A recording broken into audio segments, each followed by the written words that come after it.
Dear students, welcome to CBSE zone 99। आज मैं आप लोगों को जो है सो ऑब्जेक्टिव क्वेश्चंस बताएंगे सैंपल पेपर का, है ना। आपको पता होगा कि जो अभी क्वेश्चंस आएगा आपका 2025 में जो एग्जाम होगी फरवरी महीने से लेके मार्च महीने के बीच में, उसमें आपका टोटल 27 क्वेश्चंस होंगे।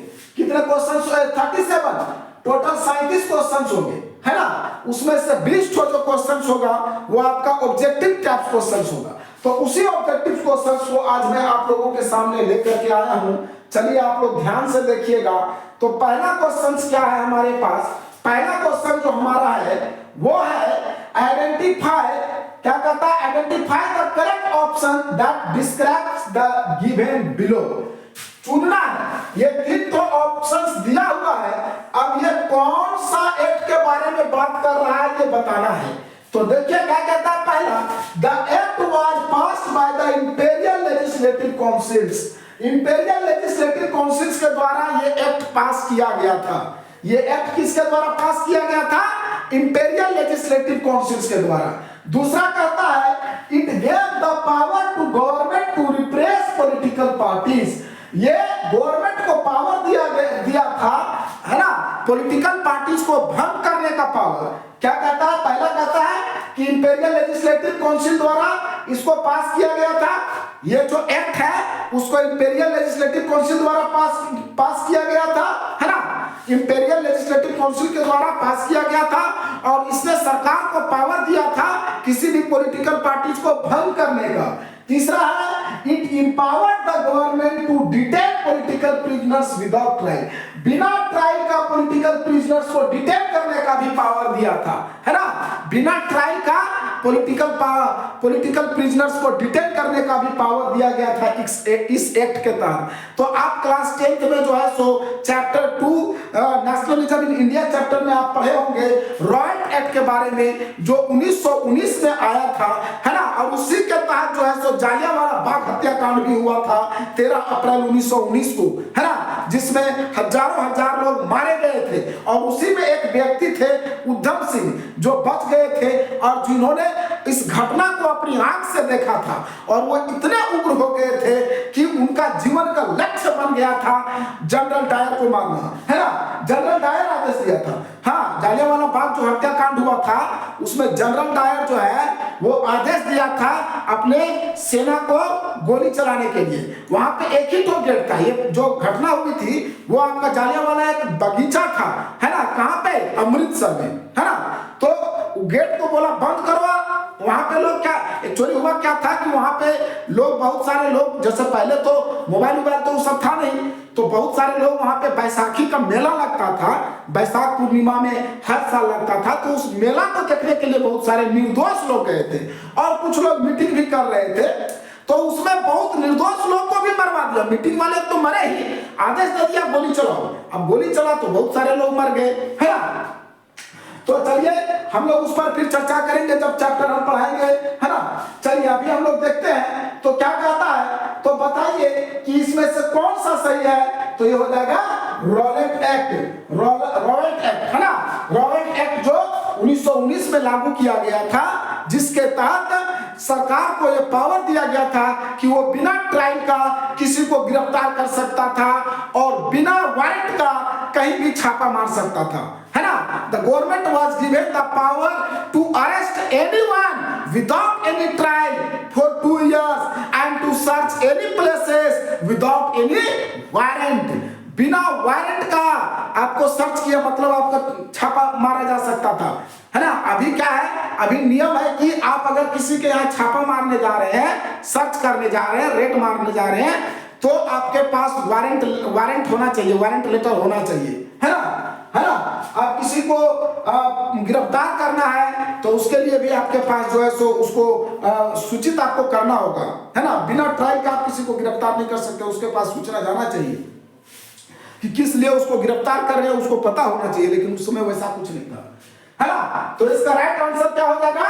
ए नंबर। ए नंबर हो जाएगा इसका right answer. Rowlatt act, Rowlatt act पहला का राइट आंसर क्या हो जाएगा? ए नंबर, रॉलेट एक्ट हो गया। पहला का right answer A number, Rowlatt act. चलिए अब बढ़ते हैं हम लोग दूसरे प्रश्न की ओर। कहता है which place in India has an artificial lake to conserve water that dates to 11th century. Bharat के ये 4 ऑप्शन दिया हुआ है, इसमें से कौन से जगह में आर्टिफिशियल लेक का मतलब होता है जो मानव द्वारा बनाया गया लेक है, मनुष्य के द्वारा बनाया गया लेक है। लेक 2 प्रकार का होता है, एक होता है आपका आर्टिफिशियल और एक होता है natural. Natural lake means those lakes which have not been made by the human being, which we get naturally, which we have been given by nature, which are nature gifted. तो हम लोग इसको कह सकते हैं those lakes which are nature gifted or which we have been given by nature, those lakes are known as natural lakes, whereas the lakes which are made by the human beings, means which are made by us, which are made by man, those lakes are known as artificial lakes, है ना, या man-made lakes भी कह सकते हैं। मानव निर्मित lakes को ही हम लोग आर्टिफिशियल लेक्स भी कहते हैं। तो कहता है कि इसमें से, है ना, 11वीं शताब्दी की बात किया जा रहा है, कौन सा ये चारों जगह में से कोई एक जगह है जहां पे 11वीं शताब्दी में एक आर्टिफिशियल लेक का निर्माण किया गया था पानी को बचाने के लिए, है ना, कौन सा? इसमें से ये 4 ऑप्शन दिया हुआ है, दिल्ली, मुंबई, भोपाल और कोल्हापुर। दिल्ली, मुंबई, भोपाल और कोल्हापुर में से कौन सा एक ऐसा जगह है जहां पे 11वीं शताब्दी में पानी को बचाने के लिए, उसको सुरक्षित रखने के लिए, कंजर्व करने के लिए जो है सो आर्टिफिशियल लेक का निर्माण किया गया था? इसमें से कौन सा जगह में? तो इसका राइट आंसर हो जाएगा बी, भोपाल। भोपाल में जो है सो 11वीं शताब्दी में एक आर्टिफिशियल लेक का निर्माण किया गया था, है ना, किस लिए? जल संरक्षण के लिए। और भोपाल को सिटी ऑफ लेक्स भी कहा जाता है, ये भी आप याद रखिएगा, है ना, सिटी ऑफ लेक्स, झीलों का शहर भी भोपाल को कहा जाता है। ये भी क्वेश्चन आपको याद रखना है, पूछ देगा which city is known as the city of lake? तो Bhopal is known as the city of lake. Bhopal is known as the city of lake.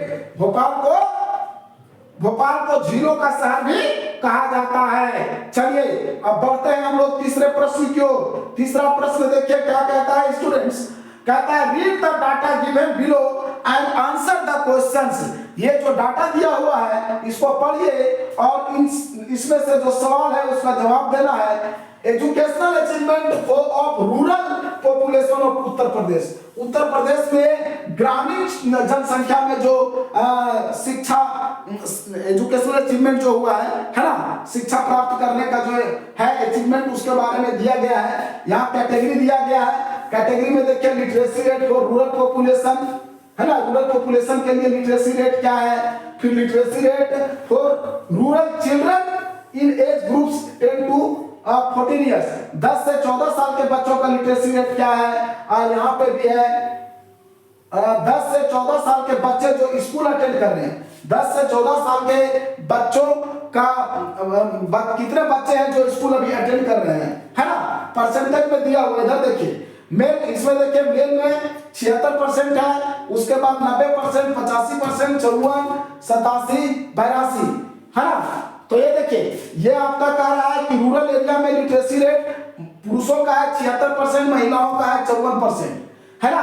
और लिटरेसी रेट बच्चों के लिए अगर पूछा जाए 10 से 14 साल के बीच के बच्चों का तो 90% है ना। बच्चों के लिए 10 से 14 साल का लिटरेसी रेट, 10 से 14 साल के बच्चों का अगर हम लोग बात करें तो जो लड़का लोग है, मेन जो बच्चा है ना, तो लड़कों की जो है सो लिटरेसी रेट है 90% और लड़कियों की लिटरेसी रेट है 87%, 10 से 14 साल के बच्चों के लिए। और 10 से 14 साल के वो बच्चों की बात किया जा रहा है जो स्कूल जाते हैं, तो 85% लड़के जाते हैं और 82% लड़कियां स्कूल जाती है 10 से 14 वर्ष के, है ना। तो यहाँ क्वेश्चन कहता है as per the data given below above who has at least percentage of literacy rate in rural area. At least मतलब सबसे कम, हाँ, who has the least, least मतलब सबसे कम, है ना। पूछता हाईएस्ट हो जाता सबसे ज्यादा, तो हाईएस्ट पूछता तो हाईएस्ट कौन सा है, हाईएस्ट ये 90% है ना। तो हाईएस्ट हम लोग कहते हैं कि ये 10 से 14 साल के मेल परसेंट हाईएस्ट है ना, मेल में चला जाता है। लेकिन यहाँ पूछ रहा है लोवेस्ट, सबसे कम लिस्ट, तो सबसे कम जनसंख्या किसका है? देखिए यहाँ पे देख लीजिए आप लोग, सबसे कम ये 54 वाला है, यही तो है सबसे कम, है ना। तो ये कौन है? फीमेल है। तो इसमें देखिए फीमेल कहाँ है? फीमेल 3 नंबर में है, ये हो जाएगा राइट आंसर, है ना। तो तीसरा का राइट आंसर क्या हो जाएगा? फीमेल। ये तो क्वेश्चन नहीं दिया हुआ है, एकदम इजी क्वेश्चन, इसमें कुछ दम ही नहीं। चलिए अब बढ़ते हैं आगे हम लोग।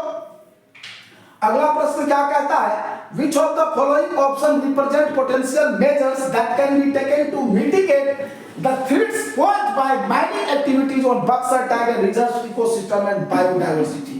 अब देखिए बक्सर में जो है सो क्या क्या कौन कौन सी पोटेंशियल मेजर्स को रिप्रेजेंट किया जा सकता है, मतलब यहाँ कह रहा है कि बायोडायवर्सिटी को बचाने के लिए या इकोसिस्टम को रिजर्व करने के लिए, टाइगर रिजर्व इकोसिस्टम और बायोडायवर्सिटी की पर को जो खनन किया जा रहा है माइनिंग एक्टिविटीज के द्वारा, वो लोग को खत्म किया। सब माइनिंग एक्टिविटीज होता है तो क्या होता है बता रहे हैं कि बहुत सारे लोग जब माइनिंग एक्टिविटीज की बात होती है तो जंगल को कटाई करते हैं, जहाँ भी उसको पता चलता है कि वहाँ पे कुछ खनिज है तो उसको कटाई कर देता है। तो उसी को कह रहा है कि उसको जो है सो बचाने के लिए हम लोग क्या क्या कर सकते हैं, क्या क्या किया जा सकता है, क्या क्या करना चाहिए, वही सब पूछ रहा है। तो यहाँ पे 4 स्टेटमेंट दिया है।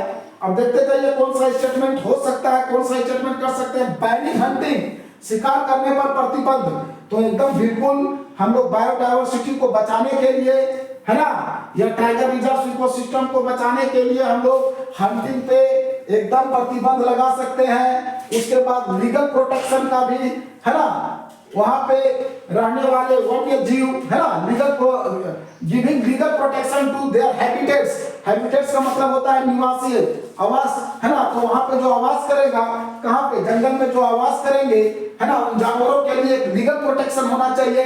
Restricting trade in wild life, और जंगली जीव के व्यापार पर जो है सो प्रतिबंध लगना चाहिए, रिस्ट्रिक्शंस होना चाहिए, प्रतिबंध होना चाहिए जंगली जीव के व्यापार पे, है ना।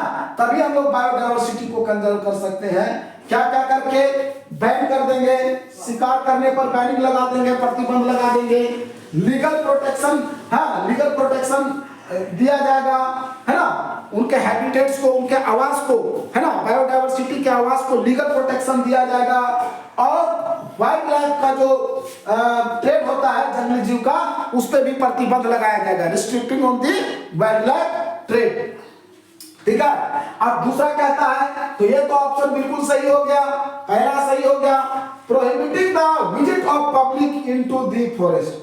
अब जंगल में हम लोग पब्लिक को घूमने से क्या मना करेंगे? घूमने से क्या दिक्कत है ना। तो ये नहीं, ये ऑप्शन सही नहीं होगा, ये गलत हो गया। ये ऑप्शन कोई तुच्छ ही नहीं है इस ऑप्शन का, है ना।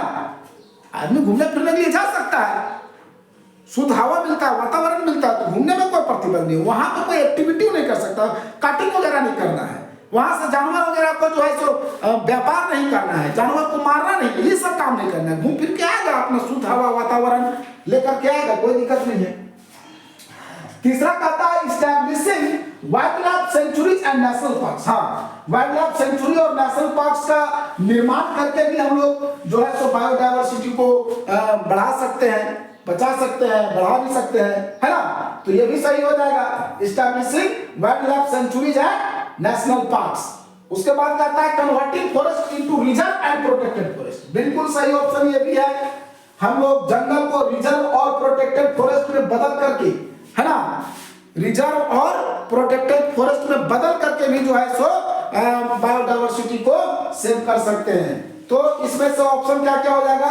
1, 2 तो गलत हो गया, 1, 3 और 4, ये 4 तो सही हो जाएगा। तो देखिए 1, 3 और 4 कहाँ पे है? 1, 3 और 4 आपका ये डी नंबर में है, 1, 3 और 4। तो इसका राइट आंसर क्या हो जाएगा?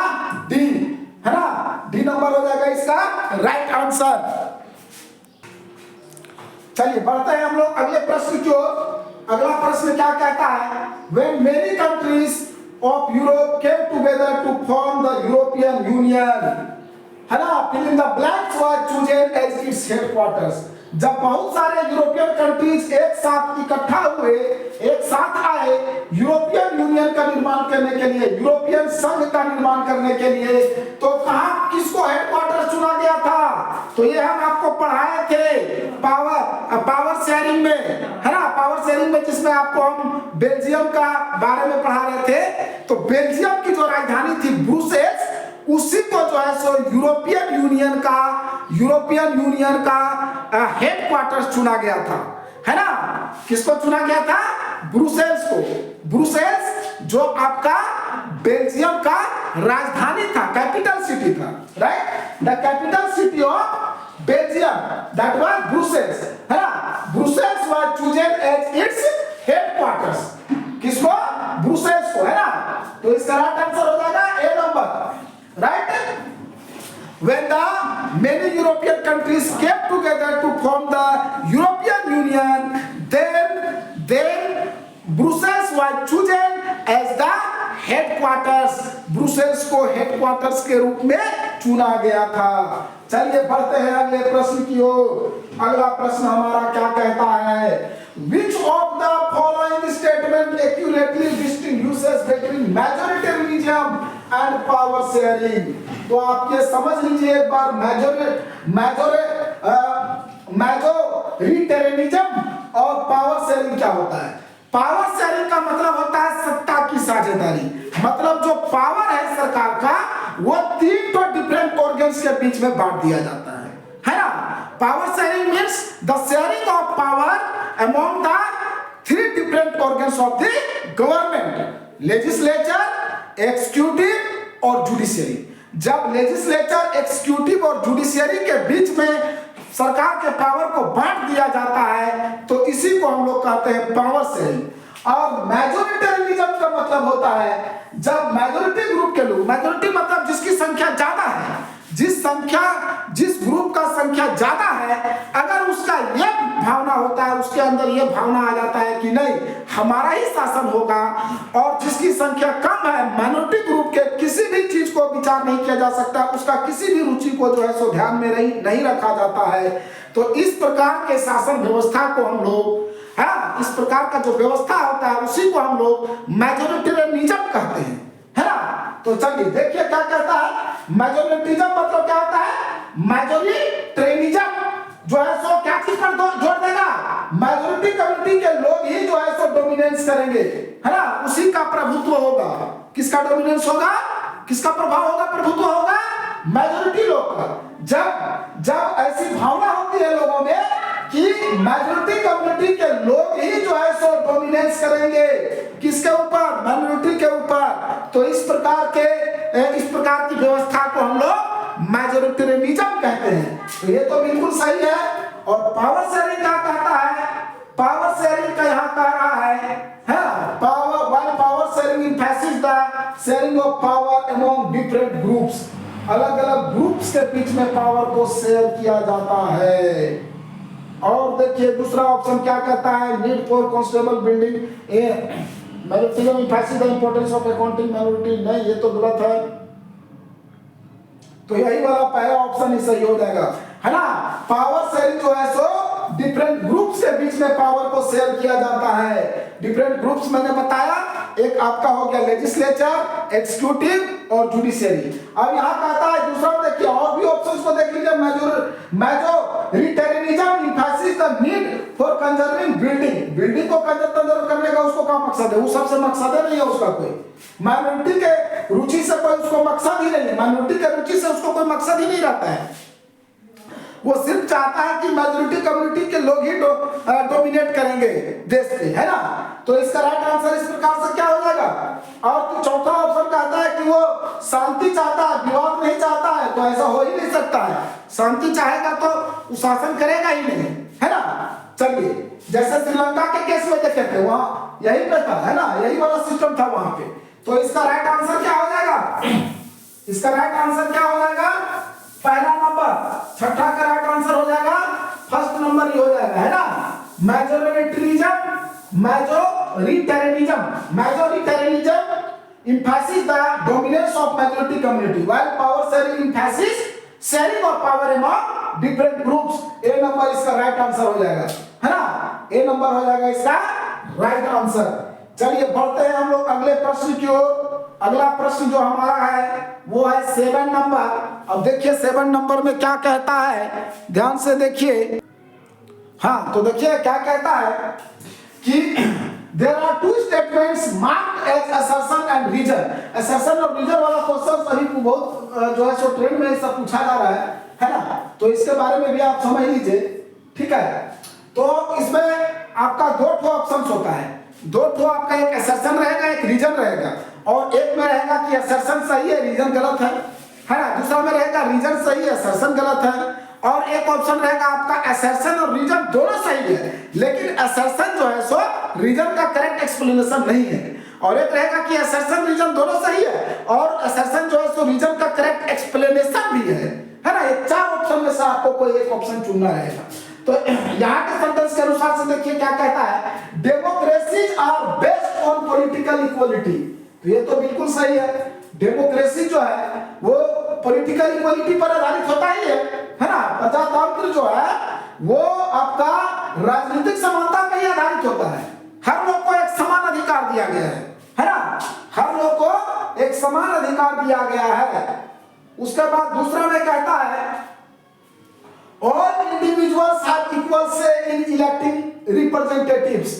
हर व्यक्ति को, हर इंडिविजुअल व्यक्ति को एक समान अधिकार है ना, कुछ भी बोलने का। इलेक्टिव रिप्रेजेंटेटिव्स में है ना, कुछ भी बोलने का हर इंडिविजुअल्स को, हर व्यक्ति को एक समान अधिकार है। तो दोनों कथन सही है, ये भी सही है, ये भी सही है, और ये एक्सप्लेनेशन भी करता है, क्योंकि हमारे यहाँ समानता की बात की जाती है, पॉलिटिकल समानता के आधारित डेमोक्रेसी है, इसीलिए हर इंडिविजुअल्स को बोलने का समान अधिकार दिया गया है इलेक्टेड रिप्रेजेंटेटिव्स में, है ना। हमारे देश में डेमोक्रेसी में इक्वलिटी का बात किया जाता है ना, पॉलिटिकल इक्वलिटी की बात की जाती है, इसीलिए जो है सो हर इंडिविजुअल्स को एक समान अधिकार दिया गया है इलेक्टिंग रिप्रेजेंटेटिव्स में बोलने का, राइट। तो दोनों सही है, और ए जो है सो आर का एक्सप्लेनेशन भी है, A and R true, R is the correct explanation of A. ये वाला हो जाएगा सही नंबर, इसका ए नंबर हो जाएगा बिल्कुल सही। कौन सा हो जाएगा, ए नंबर इसका सही हो जाएगा। चलिए बढ़ते हैं अगले प्रश्न की ओर। अगला प्रश्न हमारा है 8 नंबर। इसमें क्या कहता है, Rahul has a sack of cotton but he is need of wheat. Rahul के पास एक बोरा कॉटन है, कपास है ना, राहुल के पास एक बोरा कपास है, बट लेकिन उसको he is in need of wheat, उसको गेहूं का जरूरत है। राहुल के पास एक बोरा क्या है, एक बोरी जो है सो कपास है, उसको गेहूं का जरूरत है। वहीं अनुज के पास एक बोरी आटा है, अनुज के पास एक बोरी आटा है और उसको जरूरत है कॉटन का। क्या चीज का जरूरत है, कॉटन का। अब इस सिचुएशन में है ना, दोनों जो है सो अपने सामान को एक्सचेंज कर पाएंगे। In this situation both will be able to exchange their goods. तो इस सिचुएशन में दोनों सामान को एक्सचेंज कर सकते हैं, बिल्कुल कर सकते हैं। इसके पास आटा है, इसके पास गेहूं है ना। आपका राहुल के पास क्या है, कॉटन है, और अनुज के पास आटा है। और राहुल को क्या चाहिए, आटा चाहिए, और अनुज को आपको गेहूं चाहिए। तो दोनों राहुल जो है सो दे देगा, राहुल दे देगा अपना, राहुल जो है सो अपना कॉटन दे देगा अनुज को, और अनुज अपना व्हीट दे देगा राहुल को। तो एक्सचेंज कर सकता है, सामान के बदले में सामान को एक्सचेंज करने का भी प्रक्रिया था पहले समय में, है ना। हालांकि अभी तो ये सब प्रचलन में नहीं है, क्योंकि अभी मनी जो है सो मीडिएटर बन गया है, मीडियम बन गया है ना। Money is the medium to sell and purchase any goods, है ना। नाउअडेज आजकल पैसा से सब कर रहा है, लेकिन एक समय था जिस समय पैसा प्रचलन में नहीं था, तो लोग सामान के बदले सामान दे करके सामान को एक्सचेंज करते थे। जैसे मान लीजिए हमको चावल का जरूरत है और मेरे पास गेहूं है, और किसी व्यक्ति को गेहूं का जरूरत है, उसके पास चावल है, तो हम लोग दोनों एक दूसरे से एक्सचेंज कर लेते हैं।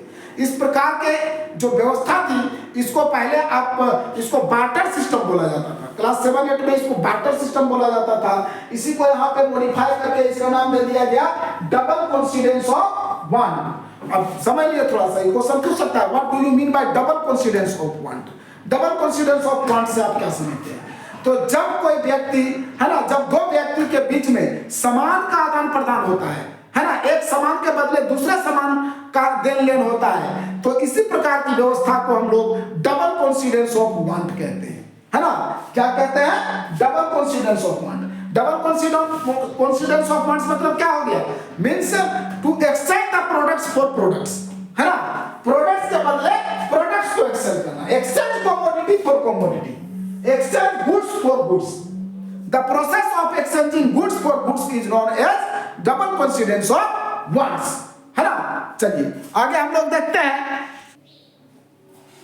क्या है आगे, देखिए तो डबल कोइंसिडेंस ऑफ पॉइंट आप समझ गए कि जब हम लोग सामान के बदले सामान देते हैं, है ना, तो उसको जो है सो हम लोग कहते हैं डबल कोइंसिडेंस ऑफ वांट। चलिए देखिए क्या कहता है, तो ये तो आप देख लिए, in case of absence such coincidence of wants, अगर इस प्रकार का कोइंसिडेंस ऑफ वांट्स के अनुपस्थिति में, अगर मान लीजिए इसके पास गेहूं नहीं रहता, इसके पास कॉटन नहीं रहता, है ना, तो उस केस में क्या करते हैं, तो उस केस में क्या करते हैं, पैसा से हम लोग खरीद बिक्री करते हैं जो आज करते हैं, है ना, पैसे से खरीद बिक्री हम लोग करते हैं, उस केस में भी आप खरीद बिक्री कर सकते हैं ना, पैसे से भी हम लोग खरीद बिक्री कर सकते हैं ना। चलिए कहता है they may not exchange their goods, उस केस में तो वो लोग अपने गुड्स को एक्सचेंज नहीं कर सकते थे, है ना, किसी के पास गेहूं है चावल चाहिए, किसी के पास चावल है गेहूं चाहिए, तो पैसा अगर नहीं रहेगा मीडियम तो नहीं कर सकता है, ठीक है। उस केस में कहा है कि वो लोग अपने सामान को एक्सचेंज नहीं कर सकते थे, तो यहाँ क्वेश्चन कह रहा है which of one of the following would be the best option that describes the mutual exchange of goods, mutual exchange of goods, ये म्यूचुअल एक्सचेंज ऑफ गुड्स का मतलब यहाँ कह रहा है पैसा का बात कर रहा है कि म्यूचुअल आपसी जो है सो एक मूल्य होना चाहिए, हर चीज का आपस में जो है सो अंडरस्टैंडिंग होना चाहिए, और उसके आधार पे हम लोग एक्सचेंज कर सकते हैं। जरूरी नहीं किसी के पास कॉटन रहेगा, वीट रहेगा, है ना, या उसके पास सामान रहेगा जो सामान, अब दूसरी बात है मान लीजिए मेरे पास गेहूं और चावल चाहिए हमको, तो अब चावल जिसके पास है उस आदमी को ढूंढना पड़ेगा, नहीं तो बड़ा डिफिकल्ट काम हो जाता था, लेकिन अभी इसको एकदम आसान कर दिया गया है, पैसा लेके जाइए अपना सामान खरीद के ले आइए, आपके पास सामान है जाके मार्केट में बैठिए, आपको लेने वाला आएगा पैसा देगा लेके चला जाएगा, उस पैसा से आपको फिर दूसरा जो चीज जरूरत है वो खरीद लीजिए, है ना। तो कहता है कि इसको जो है so mutual exchange of goods को डिस्क्राइब करता है, इसमें से कौन सा चार ऑप्शंस में म्यूचुअल एक्सचेंज ऑफ गुड्स को डिस्क्राइब करता है और एलिमिनेट करता है, मतलब खत्म करता है द एक्सचेंज ऑफ गुड्स के बदले गुड्स का जो प्रचलन था उस चीज को समाप्त करता है, और म्यूचुअल एक्सचेंज ऑफ गुड्स का माध्यम है तो वो क्या है, वो है पैसा, है ना, म्यूचुअल एक्सचेंज ऑफ गुड्स, है ना, और ये क्या करता है, गुड्स के बदले गुड्स वाला प्रक्रिया को खत्म करता है। तो देखिए राइट ऑप्शन क्या है, double coincidence of wants exchanging commodity for commodity, ये तो हो गया पुराना वाला, ये तो सही नहीं होगा, है ना, यहाँ तो पैसा का जिक्र ही नहीं है, तो इसका राइट आंसर क्या हो जाएगा, ये तो सिर्फ हो गया डबल कोइंसिडेंस ऑफ वांट्स। तो यहाँ डबल कोइंसिडेंस ये कह रहा है कि अगर इन केस उन लोग के पास सामान नहीं रहता हो तब क्या करता, तो उस कंडीशन में क्या करता, क्रेडिट लेता कमोडिटी पे, बिल्कुल नहीं, क्रेडिट नहीं मिलता है ना, लोन ले लेता कमोडिटी के ऊपर, जी नहीं, लोन कौन देगा भैया, इतना आसान है ना, लोन के लिए आपके पास सिक्योरिटी होना चाहिए आपका, है ना, मोर्गेज दीजिएगा तब लोन देगा। चलिए अब अगला कहता है double coincidence of want money, हाँ मनी पैसा, यही वाला राइट आंसर हो जाएगा, कौन सा हो जाएगा right answer, double coincidence of want comma money, तो यही हो जाएगा हमारा राइट आंसर, डी नंबर हो जाएगा राइट आंसर हो जाएगा डी नंबर। चलिए बढ़ते हैं हम लोग अगले प्रश्न की ओर। अगला प्रश्न क्या कहता है, you are a citizen of country that has a democratic form of government, you want to ensure, आप उस देश के नागरिक हैं जहां पे डेमोक्रेटिक फॉर्म ऑफ गवर्नमेंट है, आप चाहते हैं, क्या चाहते हैं, you want to ensure that the system of power sharing in your country is effective and no one branch of government has absolute power, which of the following measures would be best meet this goal। आप उस देश के निवासी हैं जिस देश में प्रजातांत्रिक सरकार है और आप ये इंश्योर करना चाहते हैं कि पावर शेयरिंग जो है वो इफेक्टिव हो, आप ऐसे देश से बिलोंग करते हैं, ऐसे देश के निवासी हैं जो एक डेमोक्रेटिक कंट्री है और आप चाहते हैं कि पावर शेयरिंग इफेक्टिव हो, किसी एक ब्रांच के हाथ में सारा पावर नहीं हो, तो इसमें से कौन सा ऑप्शन उसके लिए सबसे सुटेबल होगा, है ना, सबसे बेस्ट होगा। तो देखिए क्या कहता है, all power sharing is concentrated in the hands of central government. अगर ये सिर्फ सेंट्रल गवर्नमेंट के हाथ में सारा पावर आ जाएगा तो यहाँ पावर शेयरिंग की बात कहाँ है ना, यहाँ तो पावर शेयरिंग की बात हुआ ही नहीं, ये तो बिल्कुल गलत हो जाएगा। सब पावर सिर्फ जो है सो सेंट्रल गवर्नमेंट के पास रहेगा, तो ये तो गलत हो गया। Power is divided between central government and state government और provinces with each level having its own sphere of influence. तो ये तो टायर्स ऑफ गवर्नमेंट हो गया, है ना, ये भी सही नहीं होगा, इस सेंस में ये भी नहीं है। थर्ड नंबर कहता है power is separated among the legislative, executive and judicial branches. बिल्कुल सही है, with each branch having its own responsibilities and powers. यही वाला थर्ड नंबर सही हो जाएगा, सी नंबर आपका हो जाएगा एक्यूरेट आंसर, है ना। पावर को सेपरेट किया जाएगा लेजिस्लेटिव, एक्जीक्यूटिव और जुडिशियरी के बीच में, है ना, लेजिस्लेटिव, एक्जीक्यूटिव और जुडिशियल ब्रांच, है ना, जुडिशियल ब्रांच या जुडिशियरी के बीच में सेपरेट किया जाएगा और हर ब्रांच को अपना अधिकार होगा, अपनी जिम्मेदारियां होगी, अपना पावर होगा, ठीक है। जैसे लेजिस्लेटिव का क्या पावर होता है, लेजिस्लेटिव का पावर है कानून बनाने का, एक्जीक्यूटिव का पावर है उसको लागू करवाने का, इंप्लीमेंट करवाने का, और जुडिशियरी का पावर है उसको देखरेख करने का, उसको जो है सो कोई गलत करेगा तो उसके खिलाफ जो है सो सुनाएगा, है ना, उसका सुपरविजन का पावर किसको दिया गया है, जुडिशियल ब्रांच को, है ना। लेजिस्लेटिव, ये भी थोड़ा सा समझ लीजिए, law making body is known as legislative. कानून बनाने वाले अंग को हम लोग लेजिस्लेटिव कहते हैं, यानी विधायिका कहते हैं। And law implementing body is known as judiciary. कानून को लागू करने वाले अंग को हम लोग जुडिशियरी कहते हैं, नहीं, कानून को लागू करने वाले अंग को एक्जीक्यूटिव कहते हैं। Law implementing body is known as executive, है ना। कानून को लागू करने वाले अंग को हम लोग कार्यपालिका कहते हैं, एक्जीक्यूटिव मतलब कार्यपालिका, है ना। और उसको जो सुपरविजन करता है, law supervisioning body is known as judiciary, ठीक है। चलिए, तो ये हो गया, इसका राइट आंसर हो जाएगा सी नंबर। चलिए आगे बढ़ते हैं हम लोग अगले प्रश्न की ओर। अगला प्रश्न है हमारा 10th number, identify the painting from the options given. ये वाला तो पेंटिंग आप लोग देखे होंगे, चैप्टर 1 में ही है ना, the rise of nationalism in Europe वाला चैप्टर में। ये फ्रैंकफर्ट पार्लियामेंट का है, देख लीजिए, फ्रैंकफर्ट पार्लियामेंट का ये पेंटिंग है। तो इसमें तो कुछ करना ही नहीं है, आपको चित्र देख करके लगा देना है, ये नंबर इसका राइट आंसर हो जाएगा, फ्रैंकफर्ट पार्लियामेंट, ठीक है। चलिए अगले प्रश्न की ओर हम लोग बढ़ते हैं। अगला प्रश्न कहता है evaluate the impact of opening foreign trade on global economy bye identifying the appropriate statements among the following options. Evaluate करना है ना। फॉरेन, अगर देखिए यहाँ क्या कहता है, अगर फॉरेन ट्रेड का ओपनिंग होता है, अगर हमारे देश में अगर विदेशी व्यापार का ओपनिंग होता है तो उसका क्या प्रभाव पड़ेगा, है ना, क्या प्रभाव पड़ेगा, ग्लोबल क्या प्रभाव पड़ेगा। Evaluate the impact of opening foreign trade on the global economy bye identifying the appropriate statements. Global economy में अगर फॉरेन ट्रेड का जो है सो क्या होता है, फॉरेन ट्रेड का ओपनिंग होता है तो उसका क्या प्रभाव पड़ेगा, उसी को जो है सो एवेल्युएट करने के लिए कह रहा है। तो कहता है the choice of goods in market increase, बाजार में जो है सो गुड्स का चॉइस बढ़ जाएगा, मतलब सामान का चॉइस बढ़ जाएगा आदमी का, तो बिल्कुल बढ़ जाएगा।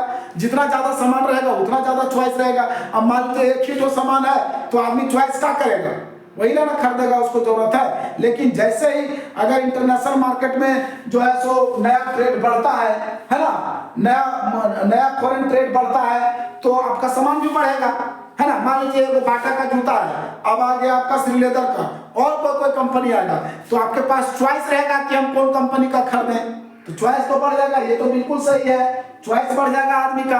अब एक ही तो खाली बाटा का रहेगा तो आप तो मजबूर है, आपको जूता पहनना है तो बाटा का ही लीजिए, है ना। लेकिन जितना बढ़ेगा तो चॉइस बढ़ेगा आदमी का, तो ये तो बिल्कुल सही हो गया। Producers from two countries closely compete against each other despite the distance between their location। दूसरा नंबर क्या कहता है, कि जो प्रोड्यूसर्स होंगे अलग अलग कंट्रीज के, है ना, क्या कहता है, तो जो प्रोड्यूसर्स होंगे अलग अलग कंट्रीज के, वो लोग के बीच में कॉम्पीट होगा, मतलब कंपटीशन होगा एक दूसरे से, एकदम बिल्कुल होगा, है ना। अगर एक से ज्यादा कंपनी रहेगा तो लोगों में कंपटीशन रहेगा कि हम जितना अच्छा सामान देंगे, जितना बेहतर देंगे, उतना हमारा लोग यूजर्स होंगे, है ना। तो कंपटीशन तो होगा ही, है ना, despite the distance between their location. अब उसका लोकेशन से डिस्टेंस कुछ भी रहे, उससे का मतलब आपका प्रोडक्ट अगर सही रहेगा, आपका ही का भी कंपनी है, जापान का है, अमेरिका का है, स्विट्जरलैंड का है, उससे हमको क्या मतलब है, हमको मतलब है कि हमको जो आप प्रोडक्ट दे रहे हो कितना बेहतर है, कितना बढ़िया है मेरे लिए, है ना, मेरे लिए वो बेनिफिशियल है कि नहीं है, तो ये भी सही हो जाएगा। Foreign trade 10 results in connecting the markets और integration of markets in different countries. तो अलग अलग देश में जो है सो कनेक्शन होगा मार्केट में, ये भी बिल्कुल सही है, तीसरा नंबर भी सही है ना। फॉरेन ट्रेड इस प्रकार से, फॉरेन ट्रेड में क्या होगा कि जो है सो मार्केट एक दूसरे से लिंक करेंगे और integration of markets in different countries, अलग अलग देश के बीच में जो है सो क्या होगा, इसका जुड़ेगा, एक देश दूसरे देश से जुड़ता भी है ना। चलिए, तो ये सब बिल्कुल सही हो जाएगा, पहला दूसरा तीसरा भी सही हो जाएगा। और चौथा कहता है the equality of product is always, the quality of product is always good. नहीं, ये कोई जरूरी नहीं है, एक से अधिक कंपनी है तो ये कोई जरूरी नहीं है कि हर कंपनी का प्रोडक्ट एकदम हमेशा अच्छा ही हो, खराब भी हो सकता है, अच्छा भी हो सकता है। तो ये कहता है कि हाँ, the quality of product is always good, तो ये गलत हो गया, क्वालिटी जो प्रोडक्ट का है वो हमेशा अच्छा नहीं होता है, ये कोई जरूरी नहीं है कि हमेशा अच्छा हो। तो चौथा नंबर गलत हो जाएगा, पहला दूसरा और तीसरा सही हो जाएगा। देखिए पहला दूसरा तीसरा कहाँ पे है सही, तो ये है बी नंबर में, पहला दूसरा और तीसरा बी नंबर में है, तो यही बी नंबर आपका सही आंसर हो जाएगा, एक्यूरेट आंसर हो जाएगा बी नंबर। चलिए अगला प्रश्न देखते हैं। If a government provides its citizens a right and means to examine the process of decision, it is fill in the blanks। अगर सरकार जो है सो अपने जनता को, है ना, अधिकार देता है ना, अपने जनता को क्या अधिकार देता है ना, अपने जनता को अधिकार देता है और उसको माध्यम बनाता है एग्जामिन करने के प्रोसेस में। अगर जनता को, अगर सरकार जो है वो अपने जनता को एग्जामिन करने के प्रोसेस में जो है सो माध्यम बनाता है और उसको अधिकार देता है और माध्यम बनाता है, तो इस प्रकार के सरकार को हम लोग क्या कहते हैं, जो सरकार अपने जनता को अधिकार देता है, माध्यम बनाता है किसी भी चीज को एग्जामिन करने के लिए, है ना, मतलब एग्जामिन करने के प्रोसेस में अगर जनता को माध्यम बनाता है, जनता को अधिकार देता है, तो इस प्रकार के सरकार को हम लोग क्या कहेंगे, तो इस प्रकार का सरकार एक विश्वसनीय सरकार होता है, अकाउंटेबल सरकार होता है, अकाउंटेबल गवर्नमेंट होता है ना। तो क्या हो जाएगा, if a government provides its citizens a right and means to examine the process of decision, then it is called accountable government। इसको हम लोग accountable government कहते हैं, विश्वसनीय सरकार कहते हैं। अगर सरकार ने अपने जनता को अधिकार देता है, माध्यम बनाता है एग्जामिन करने के प्रोसेस में, तो इसको हम लोग अकाउंटेबल गवर्नमेंट कहते हैं, है ना, विश्वसनीय सरकार कहते हैं। चलिए बढ़ते हैं अगले प्रश्न की ओर। अगला प्रश्न हमारा क्या कहता है, ध्यान से देखिएगा। अगला प्रश्न कहता है, अगला प्रश्न 13 नंबर में क्या है, इसको अरेंज करना है। अरेंज करने के लिए कह रहा है सेंटेंस को, तो ध्यान से देखिएगा आप लोग। पहला कहता है जनरल डायर ओपन चार्ट को सेंटेंस दिया है, इसको सीक्वेंस में अरेंज करना है। नॉन कोऑपरेशन मूवमेंट को जो शेप दिया था, मतलब आकार दिया था, मतलब जो नॉन कोऑपरेशन मूवमेंट का जो कारण था, तो किस कारण से हुआ था, तो ये चार वो जो ऑप्शन दिया है, चारों जो है सो नॉन कोऑपरेशन मूवमेंट का कारण बना था। तो इसमें से कौन कौन सा घटना पहले हुआ था, कौन बाद में हुआ था, उसको सीक्वेंस से सजाना है ना। तो देखिए पहला कहता है general Dyer open fire at large crowd gathered in enclosed ground of Jallianwala Bagh. Jallianwala Bagh हत्याकांड जो हुआ था, हमने बताया था 1919 में हुआ था। कब हुआ था, 1919 में जालियांवाला बाग हत्याकांड हुआ था। Forced recruitment carried out by the British government and economic hardship faced by the people during the First world war. तो फर्स्ट वर्ल्ड वार जिस समय फोर्स रिक्रूटमेंट मतलब होता है कि मतलब बिना पैसा का आपको जो है सो काम करवाया जाता है ना, आपको जो है सो जबरदस्ती काम करवाया जाता था। वो ब्रिटिश गवर्नमेंट के समय में होता था। ब्रिटिश गवर्नमेंट के समय में इंडियन लोग से जबरदस्ती काम करवाया जाता था, और फर्स्ट वर्ल्ड वार के समय जो है सो जबरदस्ती काम करवाया जा रहा था। उस समय बहुत हार्डशिप को फेस करना पड़ा, बहुत कठिनाइयों का सामना करना पड़ रहा था, है ना, बहुत ही हार्डशिप कठिनाई का सामना करना पड़ रहा था। तो ये कब से कब तक चला था? फर्स्ट वर्ल्ड वार आप जानते हैं 1914 से 1918 के बीच में चला था, है ना, 1914 से 1918 ये। लेकिन फोर्स रिक्रूटमेंट का काम 1913 से ही चालू हो गया था। 1913 या 14 कर दीजिए, है ना, 13 से ही चालू हो गया था, 1918 तक चला था ये, 1918 तक चला था, है ना। उसके बाद कहता है the defeat of Ottoman empire of Turkey led to the information of Khilafat movement, है ना। तो ये था 1919 से 24 के बीच में था। हाँ, ये 1919 से 1924 के बीच में था, है ना। जो ऑटोमन एम्पायर को जो हराया गया था, तुर्की के ऑटोमन एम्पायर को हराया गया था, है ना। The defeat of Ottoman empire of Turkey led to the formation of Khilafat movement. Ottoman empire के टर्की के ऑटोमन एम्पायर को हराया गया था, जिसके वजह से खिलाफत मूवमेंट का फॉर्मेशन हुआ था। खिलाफत मूवमेंट का निर्माण हुआ था तुर्की के ऑटोमन एम्पायर को हराने की वजह से। तुर्की के ऑटोमन एम्पायर के हार की वजह से जो है सो क्या हुआ था, खिलाफत मूवमेंट का जो है सो फॉर्मेशन हुआ था। ये आपका 1919 से 24 के बीच में था।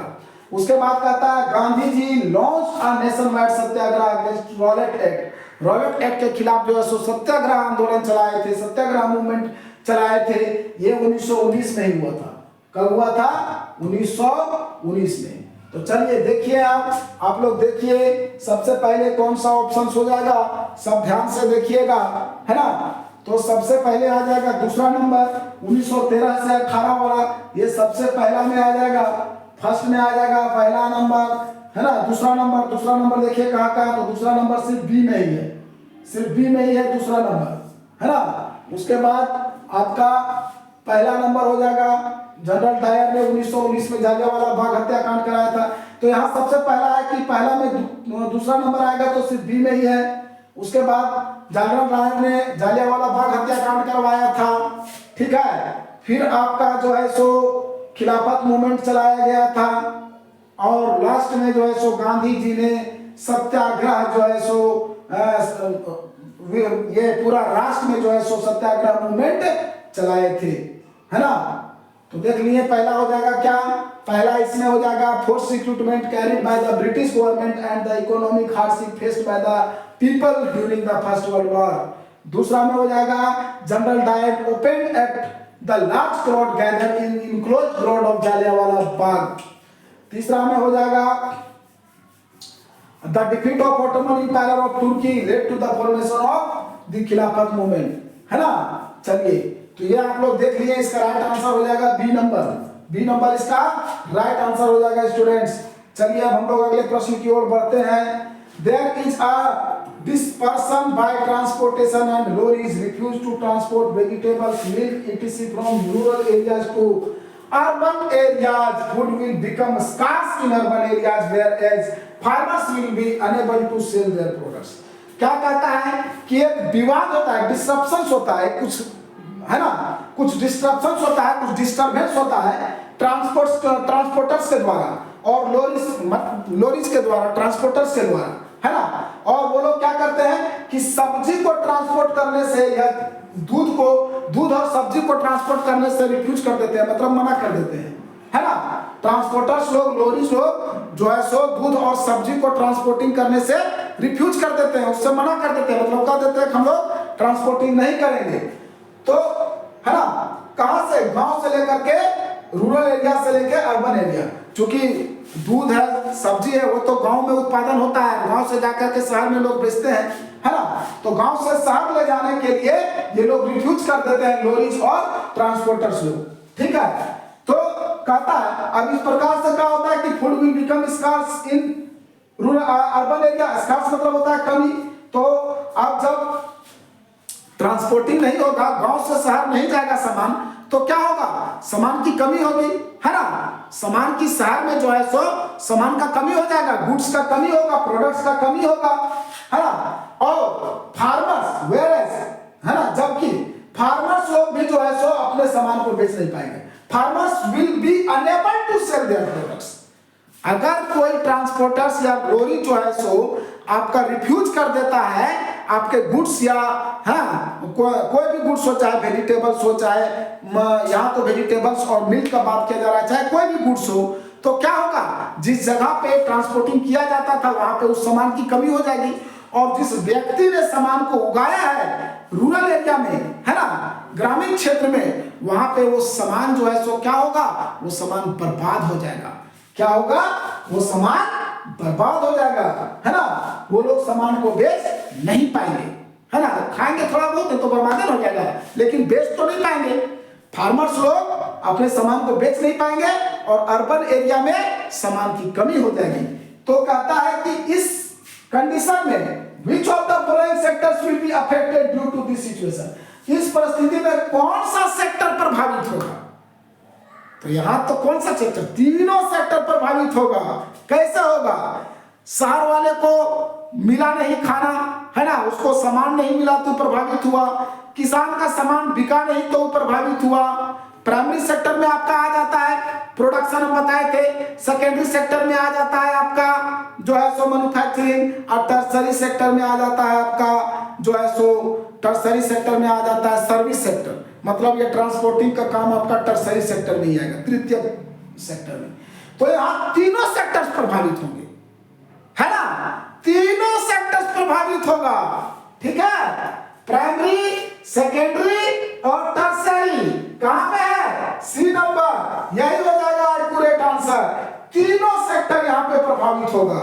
क्या होगा, तीनों सेक्टर प्रभावित होगा। चलिए बढ़ते हैं अब हम लोग अगले प्रश्न की ओर। अगला प्रश्न क्या है, अगला प्रश्न क्या है, देखिए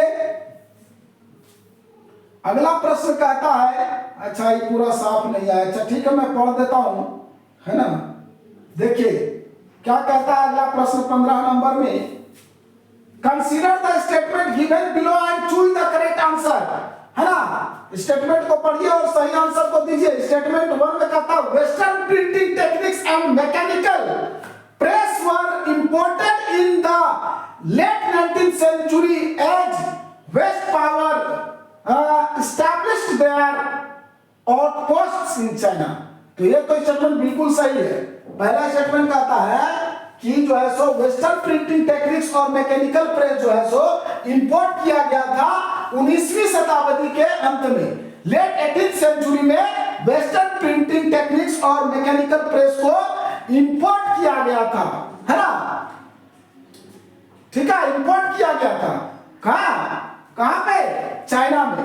कहां पे इंपोर्ट किया गया था, चाइना में। वेस्टर्न प्रिंटिंग टेक्निक्स और मैकेनिकल प्रेस को इंपोर्ट किया गया था, है ना, किस लिए, वेस्ट पावर्स को इस्टेब्लिश करने के लिए। वेस्ट पावर को, है ना, मतलब पश्चिमी पावर को इस्टेब्लिश करने के लिए चाइना में जो है सो प्रिंटिंग प्रेस, है ना, प्रिंटिंग प्रेस टेक्निक और मैकेनिकल प्रेस को, प्रिंटिंग प्रेस टेक्निक और मैकेनिकल प्रेस को चाइना में 19वीं शताब्दी के लास्ट में इंपोर्ट किया गया था, ठीक है। फिर से समझ लीजिए, 19वीं शताब्दी के लास्ट में चाइना में वेस्ट पावर्स को इस्टेब्लिश करने के लिए वेस्टर्न प्रिंटिंग टेक्निक्स और टेक्निकल प्रेस को जो है सो इंपोर्ट किया गया था, है ना। टेक्निकल प्रेस को और वेस्टर्न प्रिंटिंग टेक्निक्स को इंपोर्ट किया गया था, ये बिल्कुल सही है। दूसरा कहता है Beijing became the hub of new print culture catering to western style. Western style को कैटरिंग करने के लिए बीजिंग जो है सो हब बना था न्यू प्रिंट कल्चर का। तो ये गलत है, बीजिंग नहीं बना था, यहाँ पे बीजिंग नहीं बना था, है ना। बीजिंग जो है सो हब नहीं बना था। हब कौन, तो हब संघाई बना था, यहाँ पे बीजिंग नहीं बना था। कौन बना था, Shanghai, Shanghai,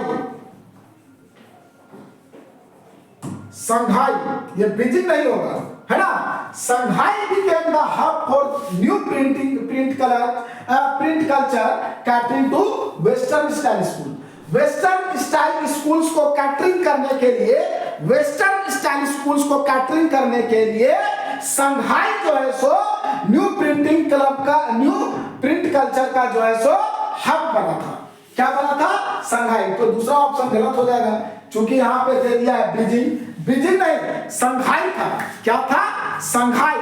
Shanghai became the hub for the new print culture, है ना, for catering the new style of western culture, है ना, new style of western school या वेस्टर्न स्टाइल स्कूल्स, है ना। वेस्टर्न स्टाइल स्कूल्स को कैटरिंग करने के लिए संघाई जो है सो हब बना था न्यू प्रिंट कल्चर का।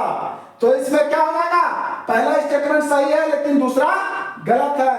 तो देखिए कहाँ है पहला सही दूसरा गलत। Statement 1 is correct and 2 is incorrect. यही वाला आंसर सही हो जाएगा, ए नंबर। ए नंबर बिल्कुल सही हो जाएगा।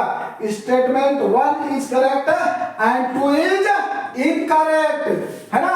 चलिए बढ़ते हैं अगले प्रश्न की ओर। अगला प्रश्न क्या कहता है? अगला प्रश्न है M gave his friend clues about a type of soil।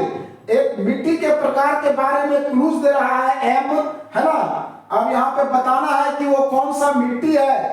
क्या कह रहा है कि एक मिट्टी के प्रकार के बारे में बात हो रही है कि उस प्रकार की मिट्टी का नाम बताइए। कहता है M gave his friend clues about a type of soil that suits for growing cotton, है ना।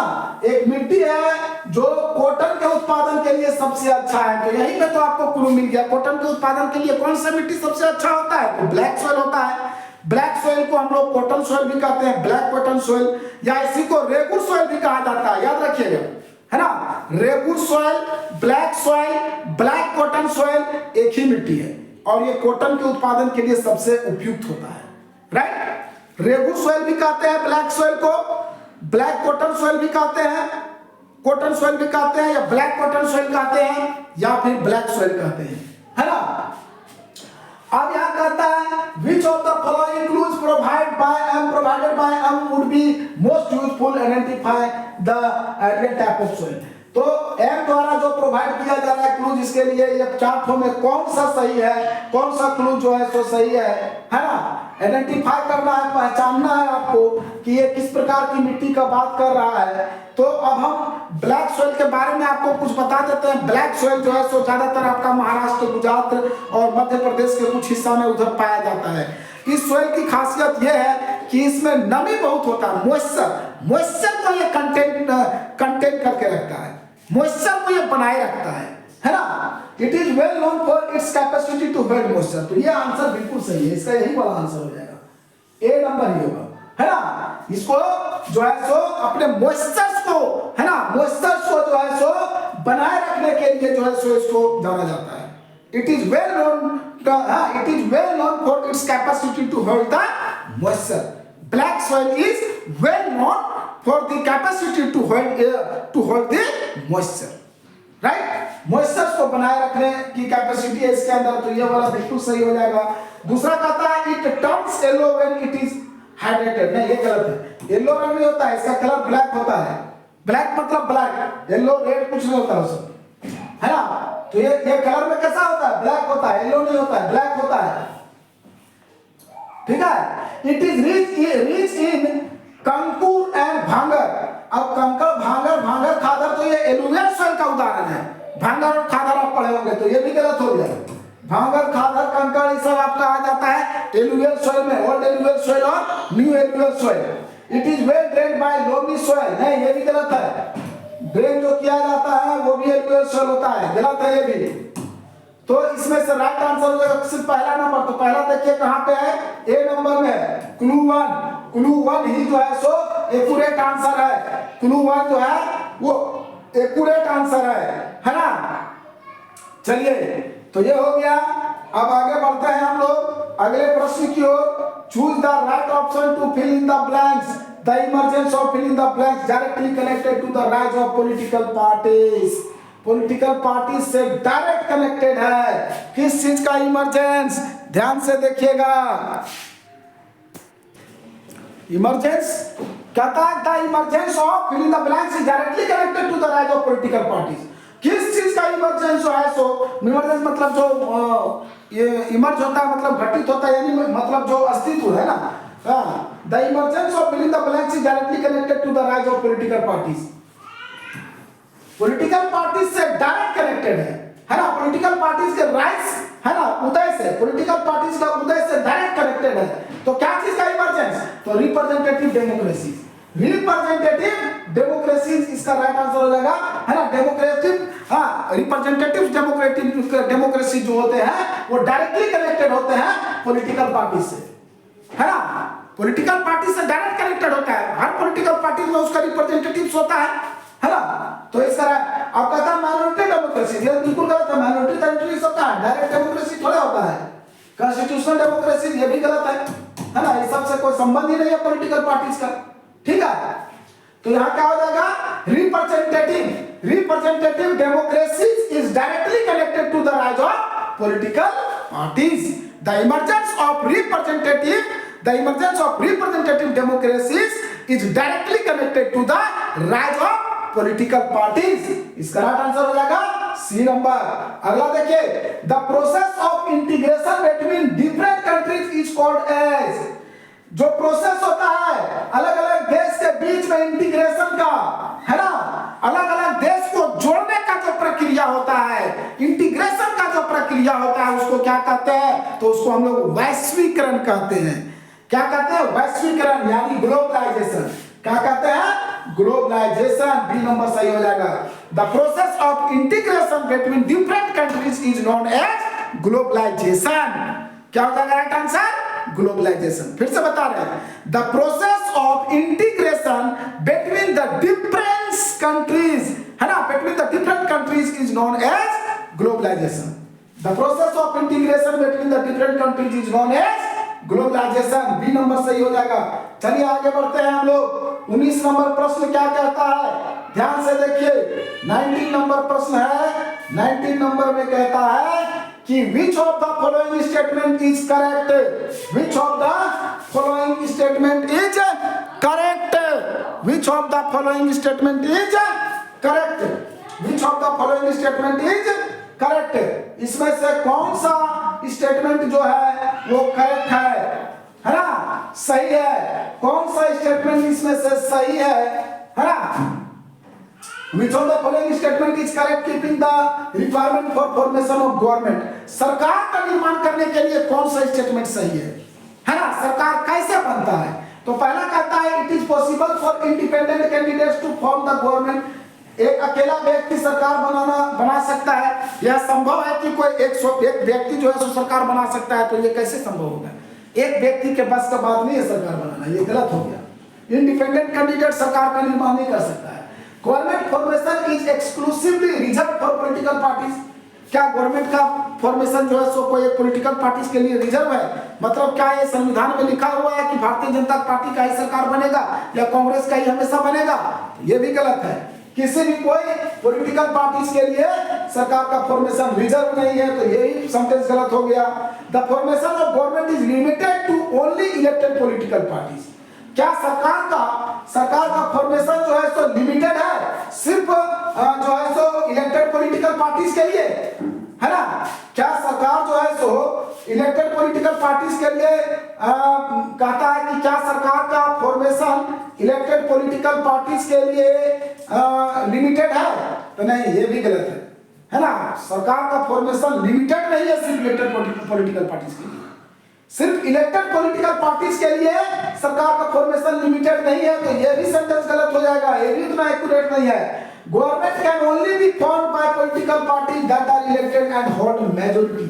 यही सबसे एक्यूरेट आंसर है ना। सरकार उसी का बनेगा, उसी पार्टी का बनेगा, है ना, जो चुनाव लड़ेगा और सबसे ज्यादा वोट लाएगा, जो मेजॉरिटी को लाएगा, जो है ना। Government can be formed by those political parties who will participate in election and will get the maximum votes parties who will hold majority in election, that party will form the government, है ना। उसी political parties का सरकार बनेगा जिसका सबसे ज्यादा जो है सो वोट आएगा, जिसको सबसे ज्यादा सीट मिलेगा, है ना। तो इसका ये चौथा नंबर ही सही स्टेटमेंट हो जाएगा, यही वाला चौथा नंबर देखिए कहां पे है, ओनली फॉर, हाँ D number, only statement for is right, यही हो जाएगा एक्यूरेट आंसर। चलिए बढ़ते हैं हम लोग अगले प्रश्न की ओर। अगला प्रश्न क्या है हमारा, ध्यान से देखिए। अगला प्रश्न कहता है, अगला प्रश्न यहाँ कहता है, miss S approached the bank nearby to avail a loan for her own business as well as self help group which is operating in her village. The bank rejected her loan application whereas the self help group accepted to support her by providing the loan. कहता है miss S नाम की, S माने कोई नाम दिया गया है, वो अपने पड़ोस के बैंक में जाती है लोन लेने के लिए, और फिर वो जो है सो एक स्वयं समूह ग्रुप में भी, सेल्फ हेल्प ग्रुप मतलब स्वयं सहायता समूह ग्रुप में भी लोन लेने के लिए जाती है। अब होता क्या है कि बैंक जो है सो उसके लोन को जो एप्लीकेशन है उसको अप्रूव नहीं करता है, उसको रिजेक्ट कर देता है, और स्वयं सहायता समूह ग्रुप जो होती है ना, सेल्फ हेल्प ग्रुप, वो जो है सो लोन दे देती है ना। वो क्या करती है, लोन दे देती है। तो यहाँ पूछ रहा है which of the following documents is required by the bank but not required by the self help group to approve। कहता है कौन सा ऐसा डॉक्यूमेंट है जो बैंक के द्वारा मांगा जाता है लेकिन स्वयं सहायता समूह ग्रुप द्वारा नहीं मांगा जाता है। आखिर क्यों जो है सो बैंक ने उसको लोन नहीं दिया, स्वयं सहायता समूह दे दिया। तो बैंक जो है सो कोलेटरल मांगता है ना, मोर्गेज मांगता है। मोर्गेज आप जमा कीजिएगा तभी जो है सो बैंक लोन देगा, है ना। तो क्या कहता है, एप्लीकेशन फॉर लोन्स। एप्लीकेशन क्या, एप्लीकेशन तो दोनों जगह देना पड़ता है, एप्लीकेशन वहां भी दी होगी, यहाँ भी दी होगी। अरेंजमेंट लेटर्स, अरेंजमेंट लेटर्स की कोई बात ही नहीं है ना। ये सब बिल्कुल गलत है। तो इसका राइट आंसर हो जाएगा C number, document on collateral. Document on collateral, C number accurate answer हो जाएगा। Document on collateral was demanded by the bank and that was not given by miss S, that's why bank did not provide the loan, है ना। Document on collateral, document on collateral इसका right answer हो जाएगा। तो मेरे प्यारे बच्चों, my dear students, आज का मैं ये वीडियो यहीं पे समाप्त करता हूँ। ये ऑब्जेक्टिव क्वेश्चंस है, इसके बाद मैं आपको और भी जो प्रश्न बच गए हैं वो सबको मैं दूसरे वीडियो में बनाऊंगा। आप हमारे वीडियो को देखते रहिएगा। धन्यवाद।